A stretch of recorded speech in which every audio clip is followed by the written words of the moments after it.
2เฮง25ที่มีอยู่2รอง2ตางเดียวที่มาต่อไต่ไข่นี่กันนวลมื้อนี้เมื่อไกลก็เลยก็หันตีเวียงเมืองนายนี่เนาะเป็นนาทีของคู่ลายแลมันต่อเขากำปองจะย่อมเขาไล่เฮ็ดเขาเนี่ยนะวันมื้อนี้เฮ็ดสังเนี่ย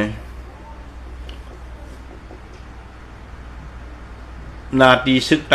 หรือว่านาทีมันก็คำปองจะลองได้ไหนมันซ้ำยิบกวางอะไรฮะคนเมืองนี่กังเจอโป้งเห็นไหนเมื่อเริ่มทางว่าเก้าก้างว่า TNLA เขาจะเนี่ยใครนี่ว่าคูลายปั่นแห้งนี่แหละปั่นแห้งมานี่แหละเฮอ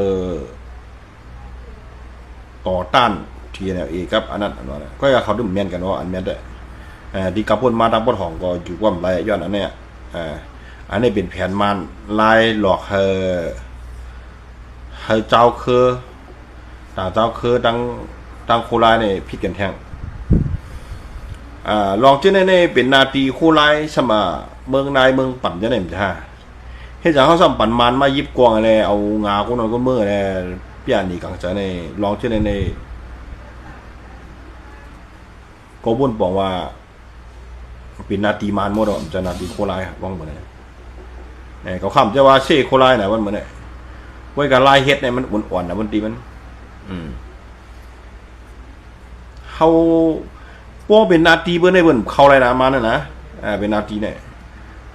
อัมบาตาป้อหองป้อจ้าอะไรอย่างป้อมันเจอว่ารวยเขาอุปเปิง5ในเก้าก้างเขาอุปเปิง5อะไรไม่โยนเนี่ย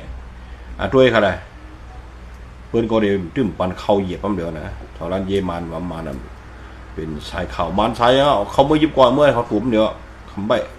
พวกกุมทิ้งในหลุดเห็นนั่นเจ๊ค่ะนะเขาก็หลุดเห็นนั่นนะวันเหมือนไหนกุยกาเขาในเหมือนอย่างว่าอัดตึกเอาวันเอาเมืองกำจะว่าเขาเสียใจนะในเหมือนนั้นเต้มันอ่อนกำบาญาปลองหรือกำบาญาจุ่มลึบบัดโคเขียวโคลายมันเหมือนตั้ง2จุ่มเยอะไหนเฮ็ดวันเหมือนไหนเฮ็ดเอาพุ่งตะกูซึกใจเขาในลงแกะเหมือนไหนนะเขาดูเลยมีเจอฮัททานบองคาอย่าบ่อ่อนนะวันเหมือนไหนอย่าบ่อ่อนนะบนตีมันเพราะว่าเปิ้นเชื่อเปิ้นนี้มากก็สำหรับคุณเมืองทุกข้าในคอในใจคอในมาเปียวเข้าหึงในกุ้นเมืองทุกข้าในวันเหมือนไหนกุ้นเมืองก็ยังทุกข้าวครับลูกมาจุ่มเหลือมากอะไรวะกุ้นเมืองเลยทุกข้าวเนี่ยในปลายปางตึกไรปลายนั่นมันก็ตึกไรปลายเนี่ยอยู่กันเลยก็ยังว่ามันดื่มดอดครับวันเหมือนไหนปลายผมให้กึศเฉมดังป้อนของป้อนจันวันเหมือนไหนนะแบบป้อนของป้อนจันปลายผมให้กึศอย่างวันเหมือนไหนกุ้นเมืองใต้เขาห้องตึกมันก็ห้องไรปลายเฮ็ดชาลาในห้องตึกบนตึกมาตึกในเมืองใต้เขารู้เราจะได้ช่วยอย่าไปปั่นให้เปลี่ยนมาตึกในเมืองใต้เพราะเขาตึกกันเขาก็ตึกกันในวันของเมืองเขาเนี่ยในเมืองเขาได้ช่วยอย่าไปมาตึกกันอะไรคุณเอาคุณเขาตุกขาหรือเห็นไหนชึกได้อันไหนก็มาหมักมาปล่อยเฉยขึ้นหลังตั้งบนห้องก็เลี้ยวเชียงปดจานก็มันใครยังก็เฮ็ดใครเจ้าคนเมืองยังก็เฮ็ดใครติ๊กติ๊กคนเอาคนเมืองยังก็เฮ็ดได้ห้องหิมกังมัดตักเสียงเย็นฉีเนี่ยมันเรื่องซึกเย็นนะมันเรื่องซึกกำสินนะวันมันเนี่ยมันอ่อนนะบนดีมันน่ะมันเอ็นอ่อนมันนี่กล้องนี่แหงในวันนี้อะไรเฮ็ดอยู่ที่ไหนแหละอยู่เอาเท่าเวลาให้ในปานฉิบปานให้หนึ่งก่อนเดียวไปหันนี้น้ำนี้ตัวสังลองตาไปลูกพื้นไปเมืองใต้เขารอนเดียวเสาขอเนี่ยมันไปหันชูดีว่าอู่บ่ได้ไล่เนี่ยพวกอู่บ่ไล่เดี๋ยวมันแล้วมันไล่บ่ค่าไรเมืองใต้เนี่ยมันไล่เพราะว่าอู่บ่ได้ไล่อันว่าพอเขาตึกกับพอตึกแล้วตึกมาเป็น30 ปีตึกมาก็คือมันไล่ปอนว่ากระบวนมาห่มจะกัดตึกเป็นเวียงเขาลูกกระบวนมาให้ทางละเขาเปิดมานมาตึกกันนะพวกยินข่าวมาทั้งหมดไปมันมาวานกันได้เอาไปเอาลูกซึ่งยินข่าวมาแล้วผู้กำกับเฮว่าเลยกระบอกเอาน่ะเขาตึกมาปีนี้ห่มจะตึกครับกูป้วนมาในก็เขาก็เลยเปิดขับเอาเห็นไหมมันเทียบสีเทียบมือปั่นเทียบสีเทียบเนี่ยกวนหวานเขาเมืองเขาในต้องน้ำปูนหัวยานน้ำปูนในบนปลายมาตายตัดผ้าโหดังนั่นเนี่ยตายเป็นกระหือต่อเหลียวเนี่ยครับที่ถูกต้องเนี่ยนะแต่เมืองเขาเรียกกันเลยอันนี้นะเจ้าเนี่ยประเทศเราตึกคือแต้วเนี่ยไม่ตายเป็นกระหือมาที่นั่นเขาเนี่ยลองเจ้าในจุดเรียบวนถึงวันนี้มันได้สวีทการสังนาเดียวให้การสังซึ่งก็ให้การสังวันเมื่อไหร่